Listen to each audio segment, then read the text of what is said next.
RPS-nya. Ini RPS-nya sudah bisa dibuka, Rabiul, Fajri? Kelihatan, Fajri? Sudah, Pak. Ah ya sudah ya. Nah, ini jadi dosen kita itu ada 2, 3 nantinya. Jadi ini namanya salah nih, ya. Jadi ada Bu Rahmi, Bu Dwi Sari ya, bukan Bu Rahmi Yosmar, Bu Dwi Sari lagi.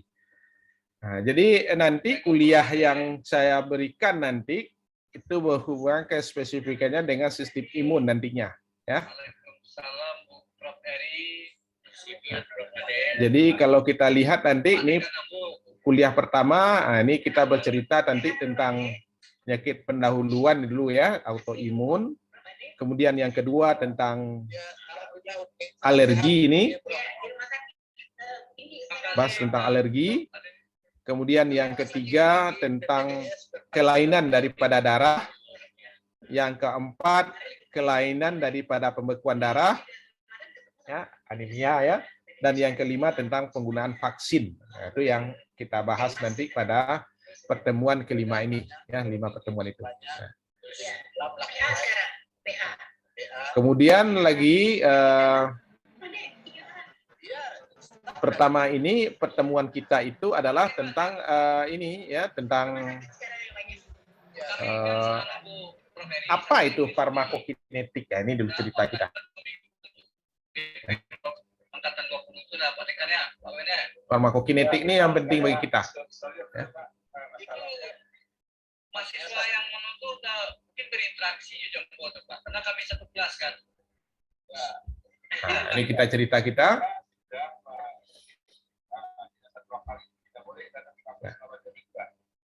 Jadi ini topik kita yang menarik itu adalah bagaimana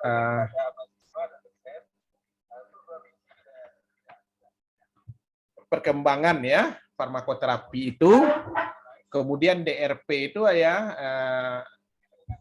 drug relative program ya. Jadi bagaimana resiko-resiko dari obat itu, apakah ada permasalahan obat yang kita pilih itu atau bagaimana ya.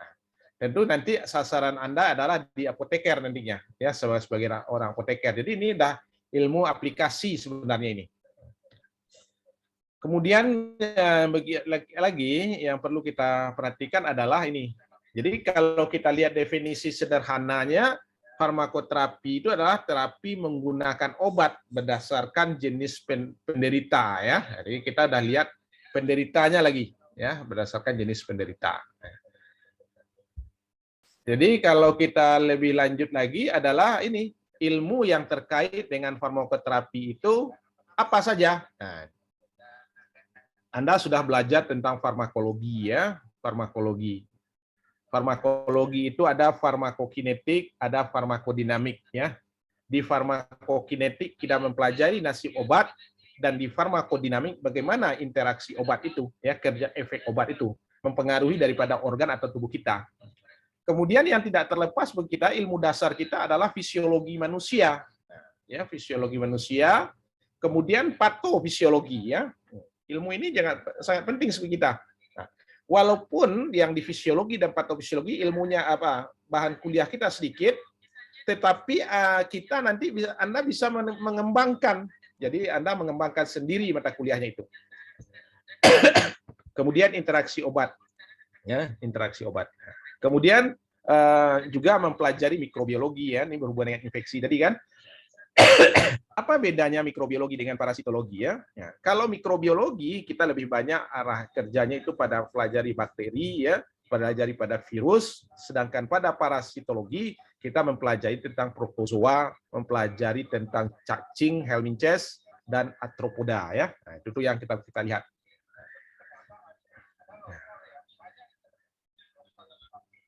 Kemudian kalau kita lihat lagi konsep daripada farmakoterapi ini ya, penggunaan obat secara rasional ya, rasional. Ini ingat, penggunaan obat secara rasional berarti ada data kita, ada bahan acuan kita.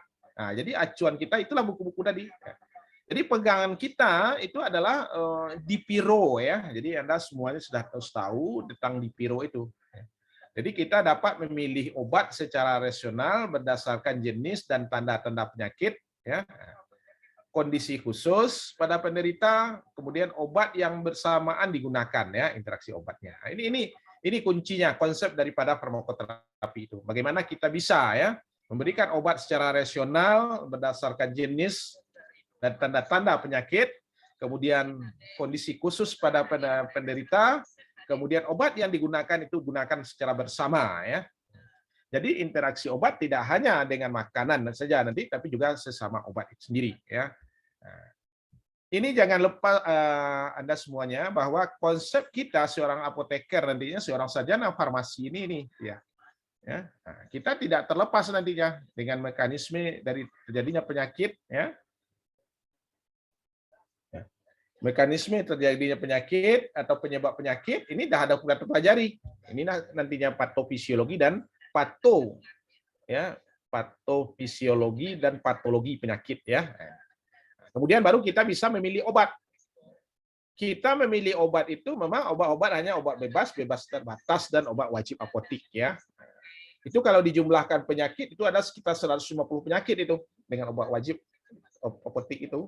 Obat bebas terbatas, ya. Tetapi yang menarik bagi kita adalah kita itu juga harus memberikan informasi obat itu, ya, karena kita adalah orang yang tahu tentang obat. Informasi yang kita berikan tentang obat itu kepada siapa? Yang pertama kepada dokter, ya. Nah, dokter, ya. Dokter itu tugasnya itu kan menegakkan diagnosa, ya. Nah, menegakkan diagnosa. Nanti dalam memilih obatnya kita yang memilihkan. Ya, itu kerjasamanya. Kemudian yang kedua, informasi yang kita berikan adalah kepada perawat. Tentu informasinya berbeda antara dokter dengan perawat nantinya. Apalagi dengan pasien, ya, jauh berbeda sekali, ya. Nah, ini kita harus pahami betul ini konsep ini. Jadi obat itu informasinya harus diberikan oleh seorang ahli obat, itu kita sebut dengan istilah apoteker, ya. Kepada siapa kita berikan informasinya? Bisa kepada dokter, ya, bisa kepada perawat, dan bisa kepada pasien nantinya. Tadi kita sebutkan kondisi khusus itu bagaimana, ya.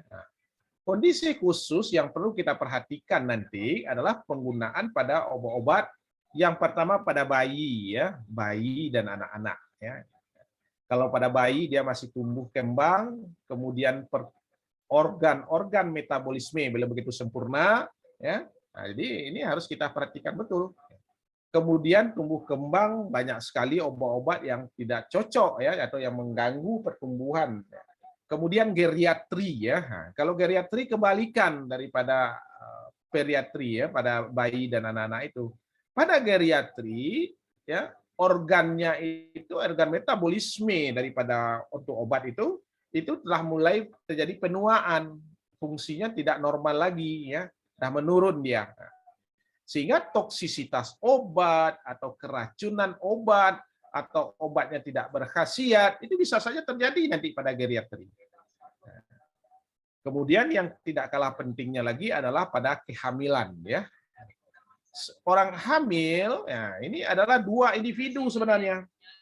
Dua individu yang ada di dalam tubuhnya, tetapi mengkonsumsinya satu orang saja. Nah, ini ibu kehamilan, ya, ini betul-betul kita perhatikan, ya. Nah, kemudian begitu juga dengan menyusui, ya, menyusui juga, ya. Nah, menyusui, ya. Kemudian adalah ada gagal organ tertentu, ya, ada orang kelainan pada hati, kelainan pada ginjal, ya. Itu termasuk berlaku khusus nantinya, kondisi khusus namanya, ya. Satu lagi adalah penyakit lain yang menyertai atau bersamaan dengan penyakit yang ada pada saat itu ada sebelahnya, atau kita sebut juga dengan istilah komplikasi, ya. Maka materi dalam farmakoterapi itu yang harus Anda perhatikan, ya, pertama adalah nama atau jenis daripada penyakitnya. Ini kita harus dudukkan dulu, ya, jenis penyakit itu bagaimana. Kemudian yang kedua pengertian atau definisi daripada suatu penyakit sendiri. Kemudian yang ketiga adalah insiden atau prevalensinya dari penyakit itu. Kemudian yang ketiga, berikutnya lagi adalah patofisiologi. Ya. Ada patofisiologi atau patologi ya. Jadi ada bedanya ya, patofisiologi, ada patologi ya. Nah, ini sama-sama pato itu. Ya. Kemudian etiologi ya. Di etiologi ini mulai dari genetik ya, ada usia, ada infeksi virus dan sebagainya, penyakit tertentu dan sebagainya. Ya, berat badan ya. Kemudian diagnosis dan tanda-tanda atau gejala atau simptomatis daripada penyakit yang diderita itu. Kemudian faktor risiko, kemudian penanganan non farmakologi ya. Kemudian selanjutnya lagi adalah penanganan secara farmakologi ya, standar terapi ya. Dan yang tidak kalah tadi adalah tentang interaksi obat ya. Kita berinteraksi obat ya.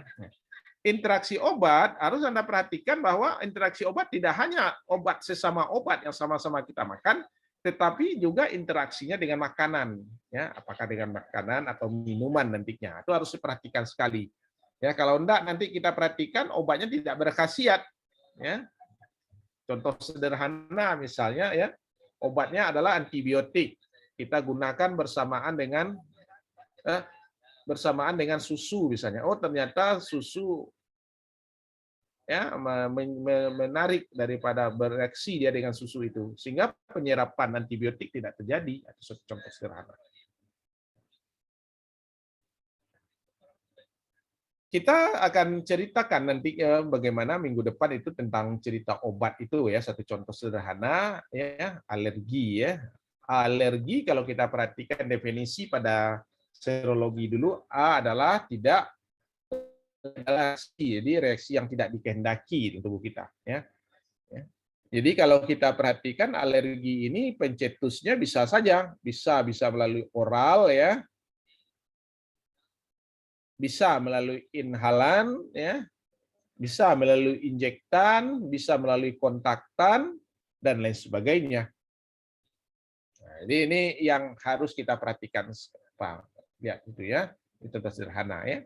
Sehingga obatnya kalau kita lihat sederhana, kita memilih saja obatnya. Mulai dari histamin ya. Nah, nanti perhatikan ya, waktu kita habis, Anda langsung saja meringkas ya, nanti masukkan ke e-learn-nya. Ya. Absen juga di e-learn. Kalau misalnya tidak bisa, tolong hubungi saya nanti ya, akan apakan lagi ya, tidak bisa dibuka e-learn-nya. Tapi insya Allah ini bisa dibuka. Jadi kita lihat alergi itu, ya. Nah, tentu kita akan cerita alergi itu jelas obatnya antihistamin ya, asetilkolin ya, prostaglandin, asam lambung ya, kemudian muskarini, vasokonstriksi ya. Nah, ini obat-obatnya. Kemudian kita lihat apa yang bisa manfaat mempelajari daripada farmakoterapi itu. Tentu kita dengan belajar farmakoterapi kita bisa memahami penggunaan obat yang ada penyakit tertentu ya. Kemudian yang kedua adalah mampu melihat obat yang tepat itu sendiri ya, mampu kita ya. Kemudian mampu memberikan informasi obat ya, apakah informasi obat bisa saja efek sampingnya atau kontraindikasinya. Kemudian bisa berinteraksi dengan dokter sendiri ya dan tenaga medis lainnya. Nah, dan satu lagi yang tidak kalah penting adalah bisa melakukan pengobatan sendiri ya. Jadi ini buku-buku aturan kita pakai ya. Nah, jadi itu yang kalau kita lihat nantinya ya. Jadi inilah topik kita tentang farmakoterapi penyakit infeksi ya. Farmakoterapi penyakit infeksi, kemudian apalagi sistem imun dan kanker ya. Kita bisa lihat di sini 64 ini ya, berarti 63 ya. 63, tapi saya lihat semuanya tidak membuka ya, tidak buka tidak videonya tidak kelihatan itu. Seperti Andika yang mana wajahnya juga tidak lihat wajahnya. Alta dan Muhammad Imanul juga tidak kelihatan wajahnya ya. Ya. Sri, gimana Srinya ini? Ah, ya, Sri ya. Oh, ya. Hasanatul gimana? Ya. Ah, itu sebagai pengantar awal tentang penyakit farmakoterapi ya. Jadi kita akan bahas minggu depan tentang alergi ya. Jadi kita udah mulai lagi pemilihan tentang obat ya.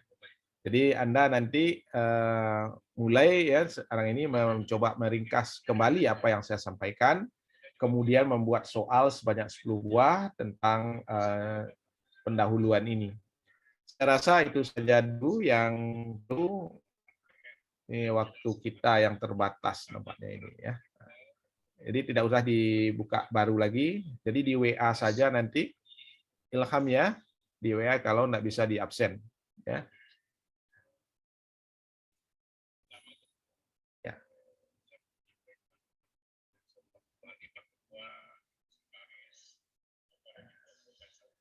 Itu yang menarik bagi kita tentang pelajaran kita ini ya.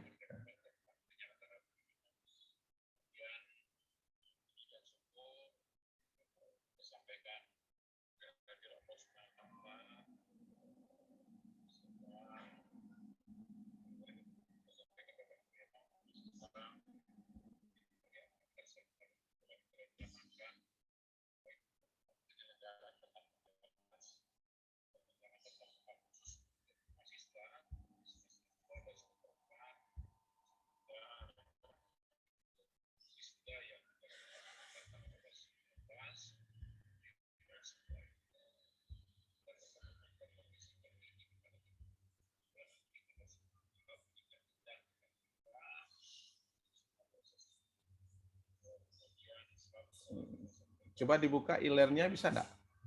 Absen bisa diisi? Bisa ya?